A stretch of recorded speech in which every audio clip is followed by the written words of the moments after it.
Welcome to the Appraiser English Educational Academy. Bismillahirrahmanirrahim. Assalamu alaikum, dear friends. Today our topic is past indefinite tense. Before moving toward the topic, if you have not subscribed to my channel, please take a moment and subscribe it, and make sure to hit the bell icon so that you can get the notification for the new videos. Before moving toward the rules of past indefinite tense, you people must know about some points.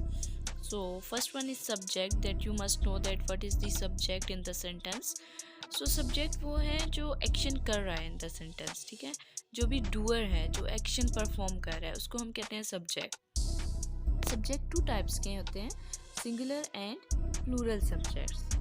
Singular subject he she it, plural subject I, we, they, you.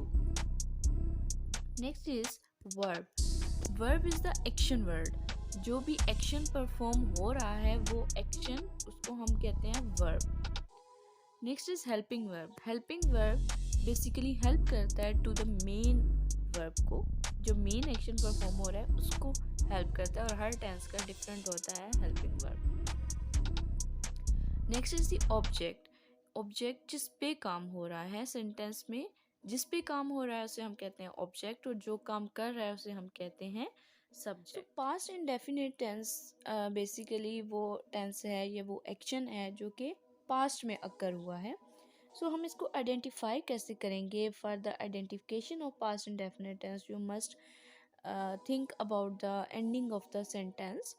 अगर sentence के end में ता था, ती थी, ते थे आ रहा है, तो it means it's a past indefinite tense, कि इस पास्ट में काम हुआ था, ठीक है। And form of verb that we use for the past indefinite tense is second form of verb, and the helping verb that we use is did, but we use this helping verb in case of only negative and interrogative sentence. Positive या affirmative sentence में हम did use नहीं करते या helping verb use नहीं करते। जिसका present definite tense में हम हेल्पिंग वर्ब सिर्फ नेगेटिव और इंटरोगेटिव सेंटेंस में यूज़ करते हैं।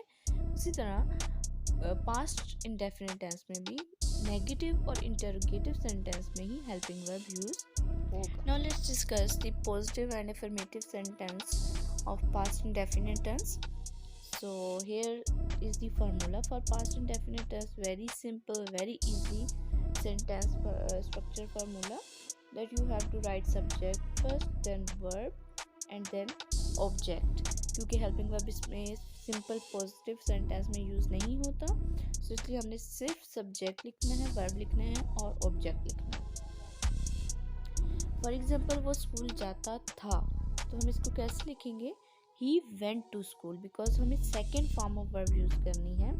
सो सब्जेक्ट इज ही, जाता जो कि फॉर्म है, वर्ब है, उसकी सेकेंड फॉर्म है वेंट, गो की सेकेंड फॉर्म वेंट, और कहाँ जाता था? ऑब्जेक्ट है the school, he went to school. Let's check out another example. They wrote articles on different topic.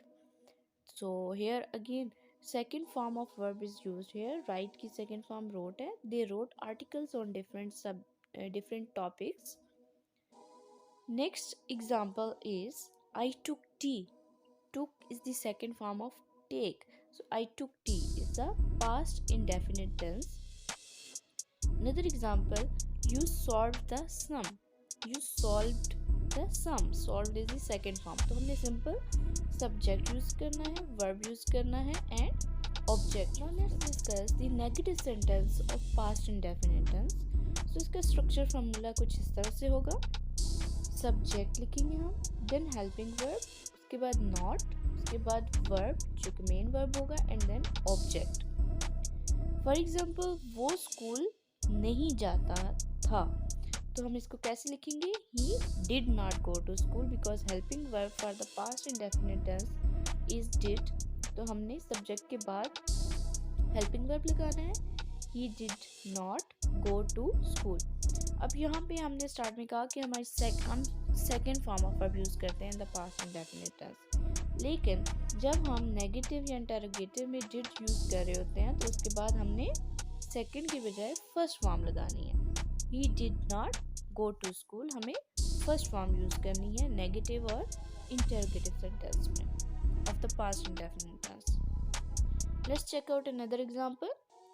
We did not see the museum. Again इसमें first form use हुई है and did not use हुआ है। Another example, he did not play basketball. They did not buy our television. Now let's discuss the interrogative sentence. Here is the structure formula for the interrogative sentence. We will write helping verb at the start of the sentence. Then we will write subject, then verb, then object and the question mark at the end of the sentence. Let's check out the examples. क्या वो school जाता था? तो इसको हम कैसे translate करेंगे? हमें सबसे पहले लिखना है helping verb that is did he go to school. Again you can see हमने फर्स्ट फॉर्म यूज़ की यहाँ पे। Did he go to school, सबसे पहले helping verb, then subject, then verb, then object और फिर question mark. This is the structure formula जो कि आपने फॉलो करना है for the interrogative sentence. Another example, did it drizzle last night? Did the cobbler mend the shoes?